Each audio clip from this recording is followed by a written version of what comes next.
అసలు మన రాష్ట్రం ఎంత దయనీయ స్థితిలో ఉంది అంటే పక్క రాష్ట్రాలందరికీ అన్నిటికీ రాజధానీలున్నాయి. ఉన్నాయా? బెంగళూరు, చెన్నై, ముంబై అన్నిటికీ అన్నీ ఉన్నాయి. కానీ మనకేముంది? చేతిలో చిప్ ఉంది. కనీసం ఒక రాజధాని కూడా లేదు. మన బిడ్డలు ఎక్కడికి వెళ్ళాలి ఉద్యోగాల కోసం? వాళ్ళ భవిష్యత్తు ఏం కావాలి? డిగ్రీలు, పీజీలు చదివిన బిడ్డలంతా రోడ్ల మీద తిరుగుతున్నారు. లేకపోతే ఆటో డ్రైవర్లుగానో, గిగ్ వర్కర్లుగానో పనిచేస్తున్నారు. ఎవరు పట్టించుకుంటున్నారు?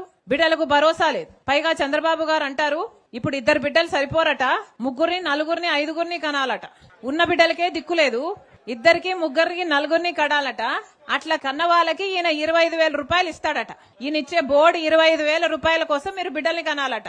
ఇప్పటికే ఆరోగ్యశ్రీకి చంద్రబాబు గారు 3,000 కోట్ల రూపాయలు బకాయిలు పెట్టారు. ఫీజు రీయింబర్స్మెంట్ కు 6,000 కోట్ల రూపాయలు బకాయిలు పెట్టారు. ఇప్పటికే కరెంటు ఛార్జీలు చంద్రబాబు గారు ముఖ్యమంత్రి అయిన తర్వాత ఈ 2 ఏళ్లలో మీ మీద 15,000 కోట్ల రూపాయలు వేశాడు. ఇదంతా సరిపోలేదు, ఇప్పుడు ఈ బిడ్డలు సరిపోరట, మళ్లీ బిడ్డలను కనాలట, మీకు దానికి 25,000 ఇస్తారట. ఒకసారి ఆలోచన చేసుకోండి, పాలకులు ఎలా ఉన్నారో ఆలోచన చేసుకోండి.